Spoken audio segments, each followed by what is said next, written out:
open an image in Affinity Photo and then go to the View menu and Studio and Channels. History is useful because you can always go back. There's an undo and Navigator. Now you'll notice my Navigator is quite large. It's a great way of previewing the stuff you do in channels. So now just go over here to the channels and I'm going to click there. Just make certain it's just working in the red. So the green and the blue are not active. You're not changing those pixels. You're just working with the composite red. Just this.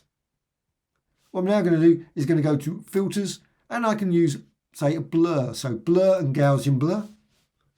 And you can see the result here. And of course you can set the values, different values, make it very blurred, maybe subtle, but it gives a nice blue tinge if that's what you want. However, what I'm going to do now is click there. That's the green channel. You can see it totally untouched. So filters, blur, and maybe use one of the other blurs, perfectly reasonable as well. Maybe radial blur. So you can then see that.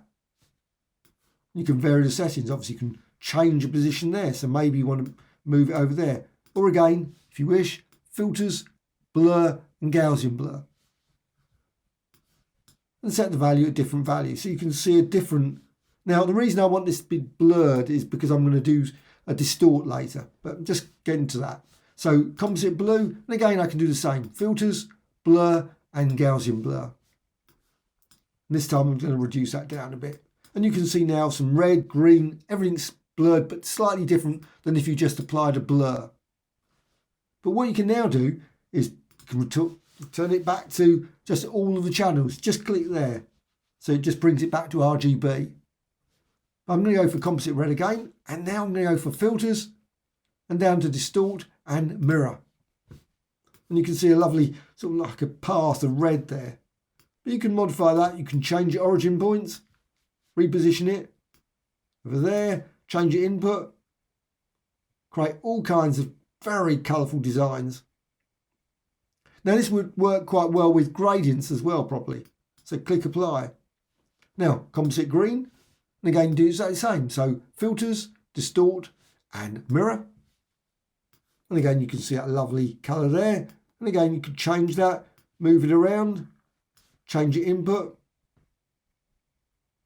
And you can get all kinds of different colour effects that way. Click apply. Now you can also, of course, apply again. So filters, repeat mirror. Now sometimes the result isn't as good. Sometimes what you can also do is, of course, layer and fade mirror as well. So you can always run through the various fade options. So you can just change that, fade it that way. Maybe go through blending modes to see if one works better. And again, all the time you can see the result in your navigator there. So you might think, you know what, that looks brilliant, average, add lighter colour, so on and so on. Just use that one and click apply. And then go to the blue. Again, do exactly the same. Filters, or maybe just use repeat mirror. Or maybe, again, undo at that point. Just go to filters, distort and mirror. Because sometimes, of course, you apply repeat. It's not very useful.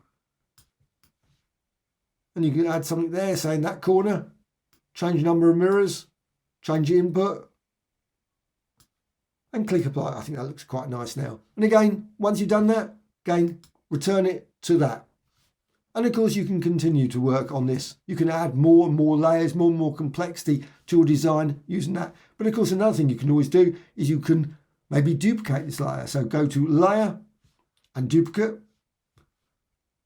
And with that, you can maybe resize it, flip it, apply different effects to that, and then combine it. So maybe at this point, turn around and say, well, filters, blur, and Gaussian blur. A lot of blurs in this, I know. But Gaussian blur, so it's blurred like that. Now, obviously I need the layers panel, so view, studio, and layers. So with that, you can then combine it. So just go down here, darken, and just run through them. And you think, you know what, that looks brilliant. Or overlay, and so on and so on. You can create all kinds of very stunning effects just by changing that. And again, once you've done that, what you can do, you can always work layers as well, composite red, and work on that and that layer. Just go over here, filters, distort, and mirror. Just change that, and you can see as you change that, that will change that one. And again, any change you make is reflected in the navigator. Makes it much clearer what's actually happening. I mean, you can work on this without needing navigator, but just makes it very hard to see what the end result would be. And again, you can always go to filters or fade mirror as well. And again, use exactly the same as before. So blend, different blend modes, combine it that. So you can change it numerous ways. Click apply. And again, go to the green, so on and so on. And return it to that. And you can see what you can do. You can combine it with that. And also again, if you change your mind with the layers, just go for something else. Difference or something like that. Hope you found this of interest. Thank you much.